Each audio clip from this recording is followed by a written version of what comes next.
Hello friend, আমি মুনমুন হোসেন আর আপনারা দেখছেন আপনাদের প্রিয় চ্যানেল গ্রাফটিং গার্ডেন। দেশ এবং দেশের বাইরে যে যেখান থেকে আজকের এই ভিডিও দেখছেন সবাইকে অনেক অনেক শুভেচ্ছা এবং অভিনন্দন।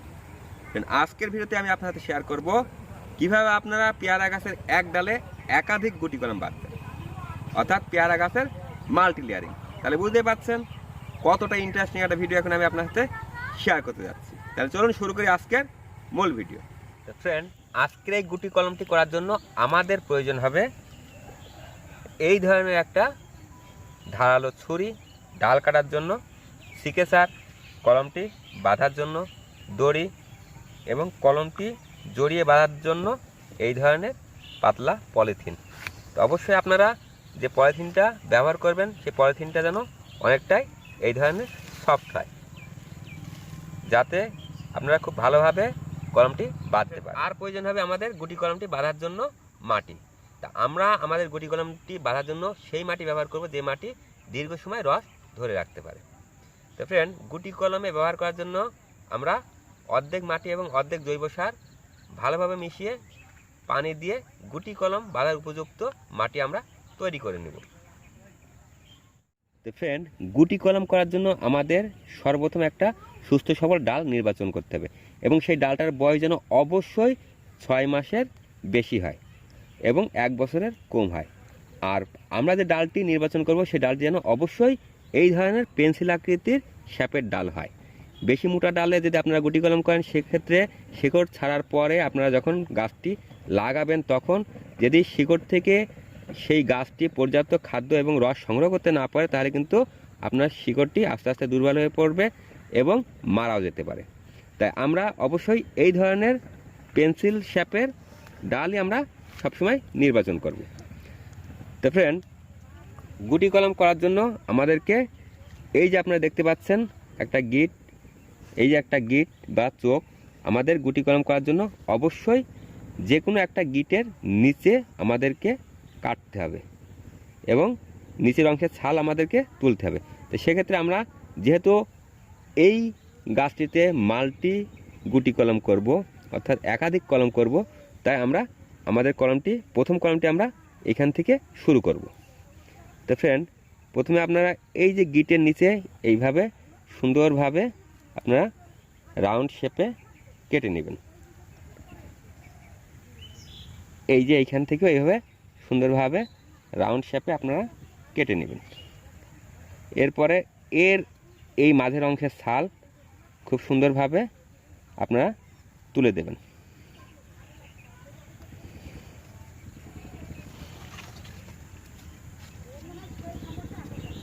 এভাবে সুন্দরভাবে মাঝের অংশের ছালগুলা খুব সুন্দরভাবে আপনারা তুলে দেবেন।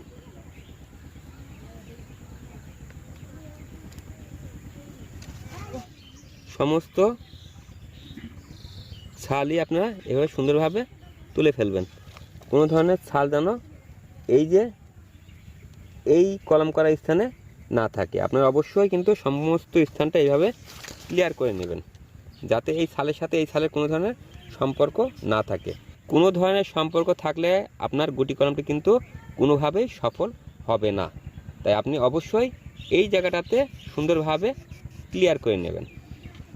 ফ্রেন্ড, আমরা যেহেতু এই ডালটিতে একাধিক গুটি কলম করব সেহেতু পরবর্তী গুটি কলমটি আমরা এই ধরনের আরও 2টি গিট বাদ রেখে তারপরে করব। অর্থাৎ আমরা এইবার আমাদের দ্বিতীয় গুটি কলমটি আমরা এইখানটাতে করব। আমরা এই জায়গাটাতে আবার পুনরায় এইভাবে সুন্দরভাবে এই মাঝের জায়গাটার ছাল আমরা সুন্দরভাবে তুলে নেব।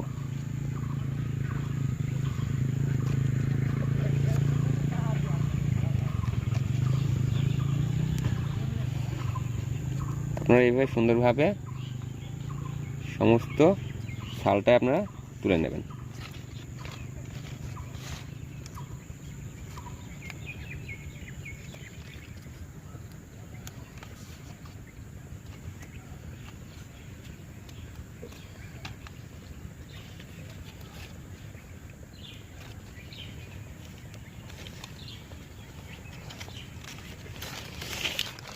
দেখছেন, আপনারা দেখতেই পাচ্ছেন যে আমরা কিন্তু আমাদের দ্বিতীয় কলমটি করার জন্য আমাদের এই ছালটা কিন্তু সুন্দরভাবে আমরা আবার তুলে ফেলেছি।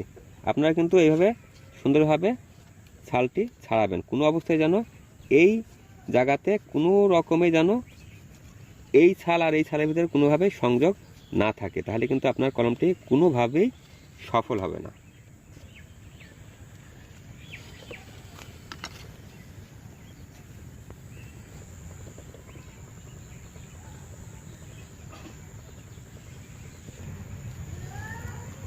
তো ফ্রেন্ড, এখন আমরা আমাদের কলমটিতে এইভাবে সুন্দরভাবে কিন্তু আমরা মাটি লাগাবো। এই যে এইভাবে আপনারাও ঠিক এইভাবে সুন্দরভাবে আপনাদের কলমটিতে মাটি লাগিয়ে দেবেন।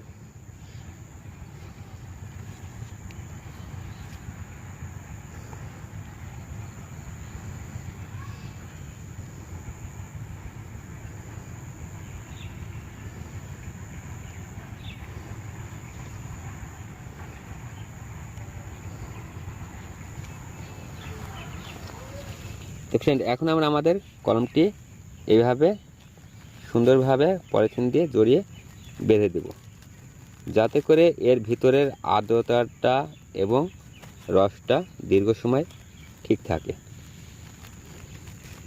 তো আপনারা ঠিক পলিথিন কিন্তু এইভাবে সুন্দরভাবে জড়িয়ে বাঁধবেন।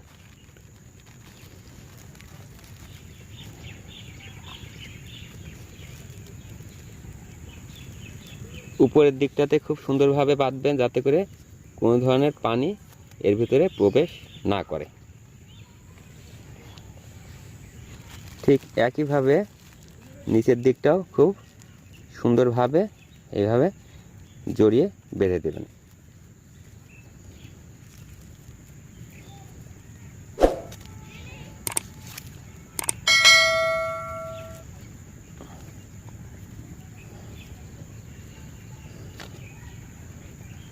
এইভাবে আবার আপনারা মাঝে এইভাবে সুন্দরভাবে বেঁধে দেবেন।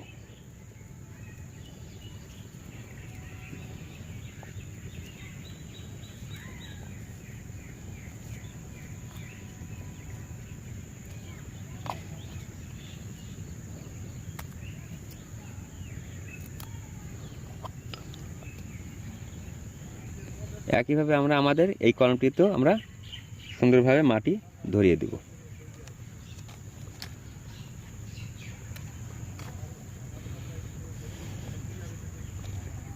আপনারা ঠিক এইভাবে সুন্দরভাবে আপনাদের কলমটিতে মাটি ধরিয়ে দেবেন।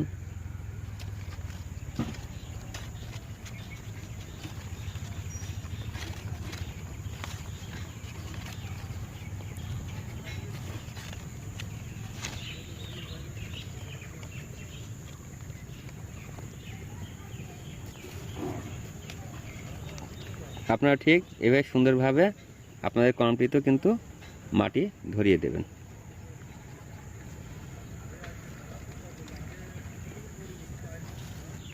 তো ফ্রেন্ড, এখন আমরা আমাদের এই কলমটিও পলিথিন দিয়ে সুন্দরভাবে জড়িয়ে বেঁধে দেব, যাতে করে এর ভিতরে আর্দ্রতাটা ঠিক থাকে এবং মাটি দীর্ঘ সময় রস ধরে রাখতে পারে।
তো ফ্রেন্ড, আপনারা দেখতেই পাচ্ছেন যে আমাদের দুইটি গুটি কলম বাঁধার কাজ শেষ।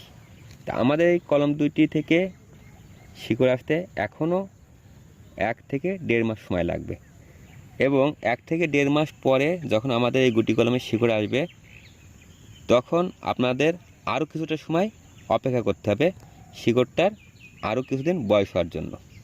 তো শিকড়টার রং যখন বাদামি রং হবে, তখন আপনারা কলমটি গাছ থেকে কেটে বিচ্ছিন্ন করে আরও 10 থেকে 15 দিন হালকা ছায়াযুক্ত স্থানে রাখবেন। এরপর আপনারা আপনাদের পছন্দ মতো টব জায়গায় গাছটি রোপণ করবেন। তাহলেই এই গাছটি দ্রুত বৃদ্ধি পাবে এবং এর থেকে আপনারা কাঙ্ক্ষিত ফল সংগ্রহ করতে পারবেন। তো ফ্রেন্ড, এই যে ডালটা আপনারা দেখতে পাচ্ছেন, আমরা কিন্তু চাইলে এখানে এই যে জায়গাটাতে এইখানটাতে আরও একটা গুটি কলম আমরা বাঁধতে পারি। এখানটাতে আমাদের গুটি কলম বাঁধলেও এখান থেকে গুটি কলমে আমাদের শিকড় আসার যথেষ্ট সম্ভাবনা আছে। কিন্তু ফ্রেন্ড, এই ধরনের জায়গায় কিন্তু আমরা আর গুটি কলম কখনোই করতে পারবো না, কারণ এই ধরনের জায়গা থেকে সহজে কিন্তু আমাদের গুটি কলমে শিকড় আসবে না। তাই আপনারা একটা ডালে একাধিক গুটি কলম বাঁধার ক্ষেত্রে অবশ্যই এই সমস্ত বিষয়ে লক্ষ্য রাখবেন। তাহলে ফ্রেন্ড, এই ছিল আজকের ভিডিওতে। ভিডিওটি ভালো লেগে থাকলে অবশ্যই লাইক করবেন, বন্ধুর সাথে শেয়ার করবেন, আর আপনাদের মতামত কোনো কিছু জানতে হলে অবশ্যই কমেন্ট করবেন। আর যারা আমার চ্যানেলটি এখনও সাবস্ক্রাইব করেননি, অবশ্যই সাবস্ক্রাইব করবেন। আবার দেখা হবে পরবর্তী ভিডিওতে। সে পর্যন্ত ভালো থাকুন, সুস্থ থাকুন। ধন্যবাদ।